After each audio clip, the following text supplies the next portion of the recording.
जो सबसे ज़्यादा संख्या है, ईरान लोग क्यों जाते हैं? एक तो एमबीबीएस की डिग्री के लिए, ईरान में डायरेक्ट एमबीबीएस की डिग्री मिलती नहीं है, तो डॉक्टरेट ऑफ मेडिसिन करके उनको एक डिप्लोमा दिया जाता है। वो लेने के लिए ईरान हमारे ज़्यादातर बच्चे जाते हैं मेडिकल की पढ़ाई के लिए। ईरान चूंकि शिया धर्म की, मुस्लिम धर्म में शिया समुदाय जो है, शिया समुदाय की धार्मिक शिक्षा का एक सबसे बड़ा केंद्र है और इसलिए ज़्यादातर जो बच्चे हैं, ज़्यादातर लोग हैं, वो वहाँ पर धार्मिक शिक्षा के लिए जाते हैं। ये जो बड़े लेवल पर आप देखोगे तो वहाँ मेडिकल के स्टूडेंट्स आपको मिलेंगे पढ़ाई के लिए, वहाँ पर जो धर्म की शिक्षा लेने के लिए लोग जाते हैं और वहाँ पर जो इंजीनियर्स जाते हैं वो सस्ते में वहाँ पर, क्योंकि यहाँ से ज़्यादा उनको वहाँ पर काम मिलता है और वहाँ के पैसे के हिसाब से वो काम करते हैं।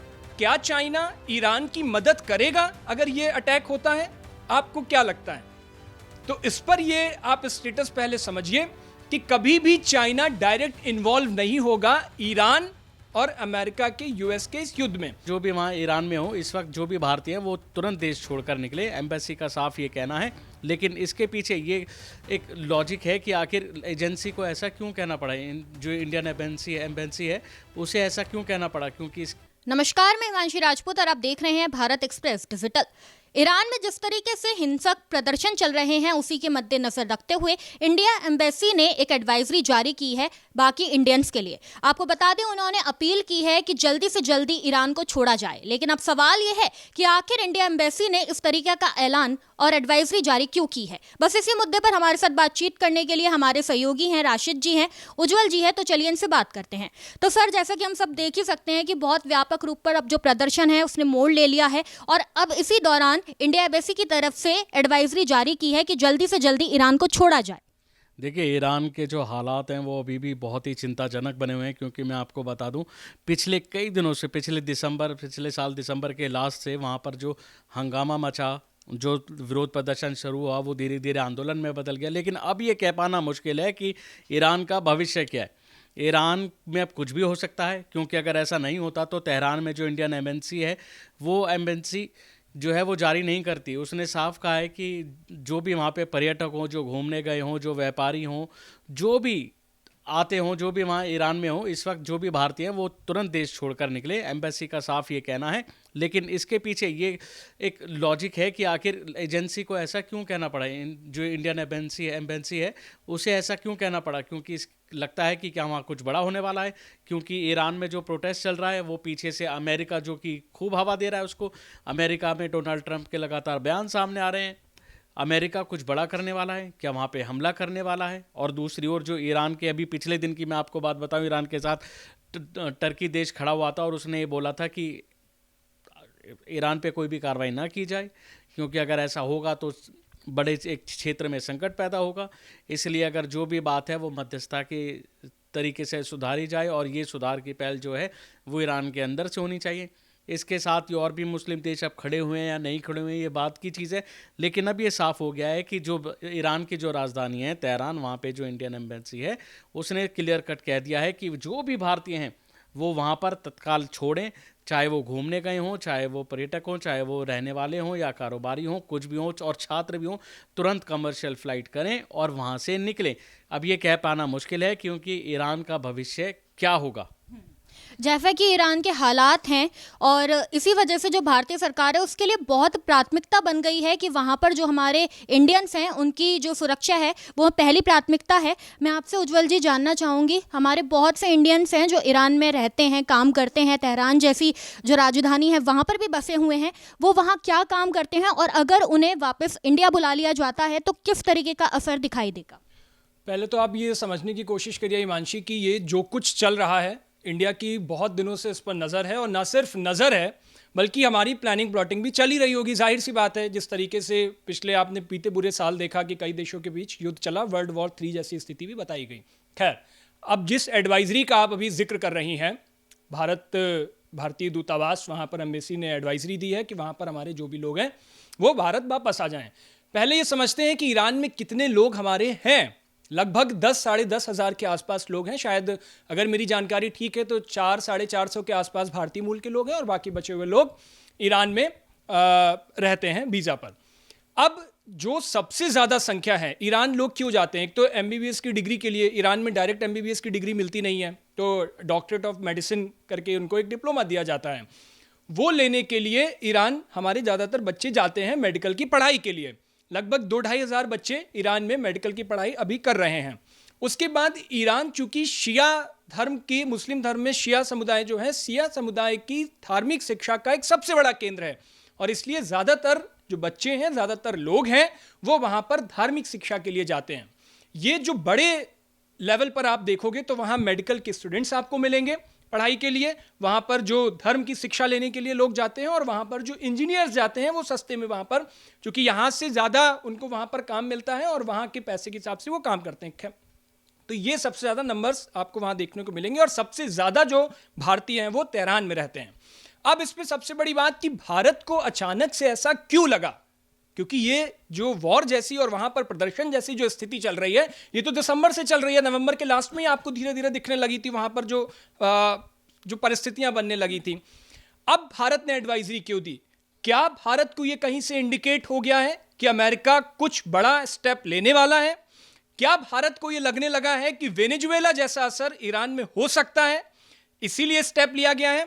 इस पर अब सबसे बड़ा जो संशय ये उठ रहा है कि कौन कौन से देश कहां जाएंगे जब ईरान और अमेरिका में डायरेक्ट जंग हो जाए, क्योंकि ईरान कह चुका है अगर अमेरिका ने कोई भी अटैक हम पर किया तो ये सीधे वॉर की स्टेटस माना जाएगा, वॉर स्टेटस होगा, हम वॉर जोन में एंटर कर जाएंगे और ये वॉर की स्थिति होगी। अब सवाल ये उठता है कि ये सारा कुछ क्यों हो रहा है, चाइना का इसमें क्या रोल है? क्योंकि अमेरिका और चाइना की हमेशा से कहा जाता है कि दोनों के बीच में 36 का आंकड़ा रहता है, और अमेरिका हमेशा क्रॉस करने की कोशिश चाइना को करता है और चाइना अमेरिका को करता है। आप देखो, अभी कल ही आपने देखा होगा डोनाल्ड ट्रंप का एक मजाक का वीडियो चाइना ने बनाया। अब सवाल ये उठता है, क्या चाइना ईरान की मदद करेगा अगर ये अटैक होता है? आपको क्या लगता है? तो इस पर ये आप स्टेटस पहले समझिए कि कभी भी चाइना डायरेक्ट इन्वॉल्व नहीं होगा ईरान और अमेरिका के, यूएस के इस युद्ध में। इसके 2-3 रीजन समझने की कोशिश करते हैं। सबसे पहले, अगर चाइना इन्वॉल्व हो गया तो एक तो ये हो जाएगा कि इसका मतलब सीधे वॉशिंगटन से बीजिंग की लड़ाई शुरू हुई है, शंघाई की लड़ाई शुरू हुई है, यानी सीधे चाइना दुश्मनी ले लेगा अमेरिका से। सुपर पावर्स कभी आपस में दुश्मनी नहीं लेते हैं। आप देखो, अमेरिका और रशिया में इतना तुकबंदी चलती रहती है, इतना वॉर जोन टाइप स्थिति रहती है, लेकिन कभी भी सामने से आकर के एक दूसरे पर वार पलटवार नहीं करते हैं। तो कुल मिला के जो चाइना है वो ईरान को एज अ प्यादा इस्तेमाल कर रहा है। नहीं, चाइना सपोर्ट ही नहीं करेगा। चाइना ईरान का दोस्त जरूर है, हर मुहाने पर वो साथ खड़ा रहा है, लेकिन वो अगर ईरान की अमेरिका के साथ लड़ाई होती है तो चाइना नहीं खड़ा होगा, डायरेक्ट इन्वॉल्वमेंट नहीं होगा। पहला ये। दूसरा, उसका एक रीजन और समझते हैं। अगर चाइना डायरेक्ट ईरान के फेवर में आ जाएगा, अमेरिका से लड़ाई ली, तो ईरान पर जब अमेरिका अटैक करेगा तो उस वक्त जो शरणार्थी होंगे वो भी तो कहीं सुरक्षित ठिकाना ढूंढेंगे। वो फिर कहां रुख करेंगे? चाइना की तरफ।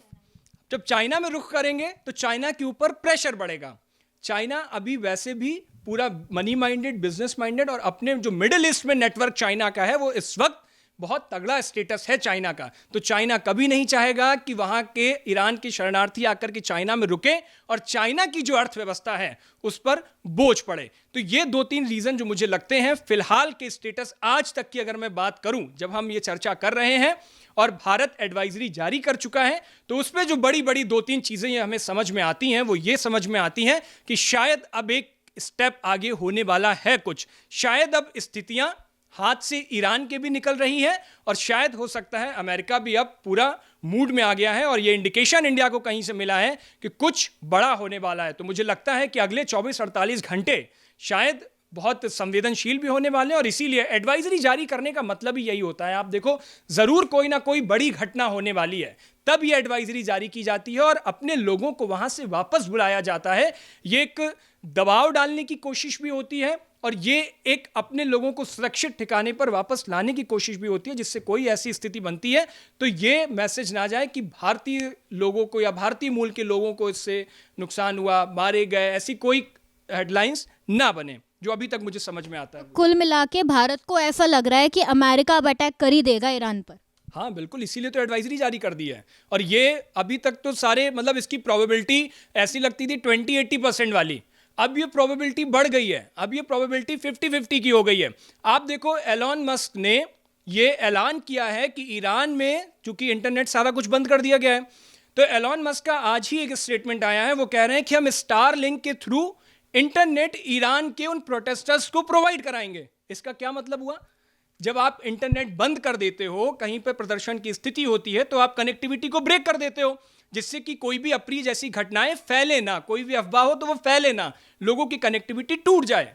लेकिन एलॉन मस्क क्या कोशिश कर रहे हैं? एलॉन मस्क को आप अलग मत समझिए, वो अमेरिका ही है, वो ट्रंप के ही एक प्यादे हैं, भले ही उन दोनों में भी अलग एक वॉर चलता रहता है, आप ट्विटर पर देखते रहते होंगे, लेकिन वो एक है। अपने देश के लिए जहां बात आती है तो दोनों एक खड़े होते हैं। तो उन्होंने कहा है कि स्टारलिंक के थ्रू मैं उनको इंटरनेट प्रोवाइड कराऊंगा और प्रोटेस्टर्स को इंटरनेट मिलेगा। इसका मतलब क्या है? ईरान लाख कहता रहे कि हमारी ये आंतरिक मामला है, आंतरिक मामला है, आपने तो उसके आंतरिक मामले में इंटरफेयर कर ही दिया। आप तो वहां पर इंटरनेट भी प्रोवाइड करवाने लगे, आप वहां पर अब किसी भी टाइम अटैक भी कर दोगे। हो सकता है, कोई बड़ी बात नहीं है कि उस स्टारलिंक के थ्रू जो नेटवर्क मिले, जो कनेक्टिविटी ईरान के उन प्रोटेस्टर्स को मिले, उनके फोन्स का डेटा भी इस्तेमाल कर ले स्टारलिंक के थ्रू अमेरिका, तो कोई बड़ी बात नहीं होगी, क्योंकि वो अपना डेटा प्रोवाइड करा रहा है। और आज के टाइम पर आप डिजिटल वॉर है ये, कहीं भी फिजिकल वॉर से पहले डिजिटल वॉर लड़ा जाता है। अभी आपने देखा था एक जगह फोन में बम फटने लगे थे, ये कैसे होते हैं? मॉलवेयर, स्पैम, ये सारी चीजें कैसे हैंडल करी जाती हैं? उसी नेटवर्क के जरिए करी जाती हैं। तो ये कोई बड़ी बात नहीं कि एलन मस्क के दिमाग में, अमेरिका के दिमाग में ये हो कि उनको नेटवर्क प्रोवाइड करवा करके वहां के मोबाइल फोन्स को, वहां के डेटा को हैक किया जाए। और ये भी एक बड़ी कोशिश हो सकती है, इससे आप नज़रअंदाज नहीं कर सकते आज के टाइम पे। जी बिल्कुल, नज़रअंदाज तो नहीं कर सकते, क्योंकि इंडियन एम्बेसी की तरफ से लगातार कॉन्टैक्ट नंबर भी दिए गए हैं संपर्क करने के लिए, और कहा गया है कि सतर्क रहे, भीड़ से दूर रहे। तो क्या लगता है राशिद जी, वर्ल्ड वॉर 3 के पूरे आसार इस वक्त बनते हुए नजर आ रहे हैं? देखिए, ईरान ने तो एक कह दिया है कि जिस तरह से अमेरिका उसे चेता रहा था, और खामनेई ने साफ कहा है कि अगर ईरान पे अटैक हुआ तो उसका जवाबी हमला हम करेंगे, हम उसका पुरजोर जवाब देंगे। लेकिन देखने वाली बात यह है कि आखिर इसकी नौबत क्यों आई, जो वहाँ पे एम्बेसी ने बोल दिया है, और हम वहाँ कब तक निकलते हैं, छात्र हैं, जो भी लोग हैं वो भारतीय कब तक निकलते हैं। और दूसरी तरफ मैं आपको बता दूं, एक तरफ अमेरिका है, इजराइल है, तो इस तरफ कौन कौन है? अब बात बड़ी ये हो जाएगी कि अगर कुछ हमला होता है तो ईरान के साथ कौन कौन देश खड़ा है। अगर अमेरिका के पास एक से एक हथियार हैं, अगर इजराइल के पास एक से एक हथियार हैं, तो ईरान के पास भी पूरी गुफा है। तभी वो बोल रहा है कि हाँ, हम भी इस पर पलटवार करेंगे, हम भी हमला करेंगे, हम भी इसका पुरजोर इसका जो जवाब देंगे। क्योंकि ईरान की जो वीडियो वायरल हुए थे उसमें देखा था कि कितनी पूरी तरह से एक गुफा है जिसमें पूरे हथियार, मिसाइल्स तैयार कर रखी हैं, और अमेरिका उसे ही लेकर बेचैन था कि आखिर ईरान नाक के नीचे ये कैसे इतना सब कुछ कर रहा है, और अमेरिका उसका कुछ बिगाड़ भी नहीं पा रहा है। ये जो प्रोटेस्ट चल रहा है उसके पीछे खामनेई ने आरोप भी ये लगाए हैं कि इस प्रोटेस्ट के पीछे हवा देने वाला कोई और नहीं, अमेरिका है, जो तख्ता पलट करवाना चाहता है यहाँ के खामनेई का। लेकिन देखने वाली बात यह है कि अगर ये लोग प्रदर्शन कर रहे हैं जो खामनेई को हटाना चाहते हैं, तो प्रदर्शन वो लोग भी कर रहे हैं जो खामनेई के समर्थन में हैं। केवल वो लोग नहीं हैं जो प्रदर्शन कर रहे हैं, जो इसका विरोध कर रहे हैं, उन लोगों की भी लंबी लंबी कतारें हैं, भारी भीड़ है जो खामनेई को वहाँ पर काबिज देखना चाहते हैं। अमेरिका को इन सबसे फ़ायदा क्या होगा? सीधी बात है, अमेरिका राज करना चाहता है। वेनेजुएला में उसने कब्जा करके क्या किया, उसके बाद उसका बयान आप सुनिए। अमेरिका बिजनेस माइंडेड देश है, वो सिर्फ सीधा सीधा ही कह, अगर आप ये सोचते हैं कि हाँ केवल जंग के लिए कर रहा है, वो जंग करना उसका मकसद नहीं है। उसका मकसद है कि अपना एक वर्चस्व दुनिया में कैसे कायम करना, कैसे अपने देशों को, जो कोई ऊपर उठे, जो कोई ताकत बने, उसे कैसे दबाना। ये अमेरिका का साथ पहले से उसकी स्ट्रैटेजी रही है कि किसी को उठने मत देना, पूरी दुनिया में अपनी एक ताकत को कैसे बनाए रखना, अपने आप को सर्वोपरि कैसे बनाए रखना। तो कुल मिला के वर्ल्ड वॉर 3 जैसे हालात बन रहे हैं, और ये भी बड़ा सवाल है कि अगर वर्ल्ड वॉर 3 होता है तो कौन से देश ईरान के साथ होंगे, कौन से देश अमेरिका के साथ होंगे। लेकिन इसी बीच एक सवाल ये भी है कि जो भारत है उसका क्या स्टैंड होगा इन सबको लेकर, और अगर ये युद्ध होता भी है या फिर जो भी प्रदर्शन अभी चल रहा है, तो भारत पर इसका क्या असर पड़ सकता है और पड़ेगा। देखो, हमारे तो दोनों दोस्त हैं। हमने अमेरिका से भी, कभी अमेरिका ने इतना टैरिफ और ये सारी चीज़ें करी, हमने बातचीत से हल निकालने की कोशिश करी है। प्रधानमंत्री लगातार ये कहते हैं, और भारत का अब का स्टैंड बिल्कुल क्लियर है कि अब इस सदी में जब हम खड़े हैं तो ये युद्ध का दौर नहीं है, ये बुद्ध का दौर है, यानी बातचीत से समस्याओं के हल निकाले जा सकते हैं। ईरान में जो कुछ हो रहा है, जो 28 दिसंबर के बाद से जिस तरीके से प्रदर्शनकारियों की तेजी चली, तो आप ये समझिए अभी जैसे आपने पूछा ना कि अमेरिका को इससे हासिल क्या होने वाला है, या ये सारा अमेरिका इंटरफेयर क्यों कह रहा है, जबकि ईरान लगातार कह रहा है कि हमारा आंतरिक मामला है, इंटरनल हमारे मामलों में दखलंदाजी अमेरिका ना करे। बावजूद उसके अमेरिका, ट्रंप डायरेक्ट दखलंदाजी कर रहे हैं, अटैक की धमकी दे रहे हैं। इससे आप पहले तो ये सीधे से समझने की कोशिश करते हैं कि आज जब वेनेजुएला में ट्रंप ने अपनी पूरी फोर्स उतारी और उसके बाद महीनों पहले एक प्री प्लानिंग थी और मादुरो को अरेस्ट करके जब वो लाए, तो ईरान के लोगों को, ईरान की जनता में एक मैसेज गया कि अगर हम प्रोटेस्ट कर रहे हैं और ट्रंप हमें बचा रहे हैं तो हो सकता है ईरान के अंदर इस्लामिक गणराज्य का पतन होना शुरू हो जाए। खामनेई के प्रति लोगों में नाराजगी है। ये नाराजगी क्यों होती है? आप देखो, जहां जहां लोगों ने विद्रोह करना शुरू किए हैं वहां की जनता ने, जैसे पाकिस्तान में, हमारा पड़ोसी मुल्क है, अक्सर आप देखते होंगे पाकिस्तान में लोग सरकार के मुनीर के खिलाफ उतरना शुरू कर देते हैं, पाकिस्तान में शहबाज के खिलाफ लोग उतरना शुरू कर देते हैं, उनको लेकर के प्रोटेस्ट मार्च चलते हैं। होता क्या है, आपने वो सुना होगा ना, हमें तो अपनों ने लूटा, गैरों में कहाँ दम था। आज ईरान के साथ एग्जैक्टली वही हो रहा है। ईरान में गिरती हुई मुद्रा, बदहाल अर्थव्यवस्था, बढ़ती महंगाई, ये वो बड़े रीजंस थे जिन रीजंस ने वहां के लोगों को सड़कों पर उतरने को मजबूर किया। और जब वहां के खुद के लोग सड़कों पर उतरे तो उनको हवा देने का काम कर रहा है अमेरिका। सीधा सिंपल सा फंडा है, अमेरिका का फंडा बहुत क्लियर है, वो तेल पर कब्जा चाहता है, आज से नहीं चाहता। आप याद करो, पिछले साल जब ईरान पर अमेरिका ने अटैक किया था, ईरान इजराइल का युद्ध चल रहा था, बावजूद उसके अमेरिका ने अपने B-2 बॉम्बर्स उस पर गिराए, वहां से उसकी अर्थव्यवस्था को तोड़ने का काम किया। जब वहां से अर्थव्यवस्था टूटी, जब तक वो अपने सुधरने की स्थिति में आते, इस बार प्रोटेस्ट के जरिए वहां की हालात को बिगाड़ने की कोशिश करी गई। अब इसका प्रभाव पूरा मिडिल ईस्ट पर पड़ेगा। आप देखोगे धीरे धीरे कैसे तेल की जो कीमतें जिस पर अमेरिका चाहता है, अब आप समझो 40% के आसपास जो वेनेजुएला तेल ऑयल रिजर्व पर कवर करता है वो 40% के आसपास है। सारी लड़ाई जो है वो डॉलर को लेकर के है। यूएई और यूएस में एक पैक्ट हुआ था, एक संधि साइन हुई थी, उसका सीधा सा फंडा ये था कि कभी भी यूएई अपने ऑयल रिजर्व को या जो भी व्यापार करेगा वो हमेशा डॉलर में करेगा। वेनेजुएला क्या करने लगा था कि जिस भी कंट्री के साथ अपने ऑयल की डील करता था वो उस कंट्री के साथ करने की कोशिश में था। वो धीरे धीरे ब्रिक्स का पार्ट बनने जा रहा था। और आपने भी सुना भी होगा कि ब्रिक्स में ये बात हुई कि हम ब्रिक्स कंट्रीज जो हैं वो अपनी करेंसी को लॉन्च करें। पेट्रो डॉलर की एक चर्चा चली, पेट्रो डॉलर को लेकर के सबसे ज्यादा जिक्र आया कि पेट्रोलियम प्रोडक्ट्स जो भी एक दूसरे के बीच आयात या निर्यात होंगे, इंपोर्ट एक्सपोर्ट होंगे, वो पेट्रो डॉलर में होंगे। और ट्रंप ये हमेशा से चाहते थे दुनिया के किसी भी देश में आप इंपोर्ट एक्सपोर्ट करें वो डॉलर में ही हो, यानी डॉलर कमजोर नहीं होना चाहिए। वेनेजुएला की जो प्लानिंग थी वो ये थी कि अगर इंडिया के साथ हम ऑयल में डील करेंगे तो हम रुपीज में कर लेंगे, जिस कंट्री के साथ हम जैसे भी डील करेंगे वो वहां की करेंसी के साथ डील करेंगे। ये अमेरिका कभी नहीं चाहेगा। अमेरिका अपने डॉलर को कभी भी गिरने तो देगा नहीं। और बीते 5-6 सालों में आप देखो डॉलर को लेकर के अमेरिका ने क्या स्टेप उठाए। ट्रंप डायरेक्ट कहते हैं अपने कंट्री को लेकर के कि मेक अमेरिका ग्रेट अगेन, उनका नारा ही है, ये पूरे चुनाव में ये चला। तो ये जो डॉलर की एक लड़ाई है वो सारी तरफ चल रही है। और ट्रंप चाहते हैं कि कहीं से भी डॉलर का अगर इंपोर्ट एक्सपोर्ट हो तो वो वाया अमेरिका हो, डायरेक्ट उसमें जो डील है वो कहीं भी ना हो पाए। अब रही बात भारत का इसमें स्टैंड क्या होने वाला है, तो मिडिल ईस्ट को लेकर के सबसे ज़्यादा अगर नजरें हैं तो वो चाइना और इंडिया को लेकर के ही हैं।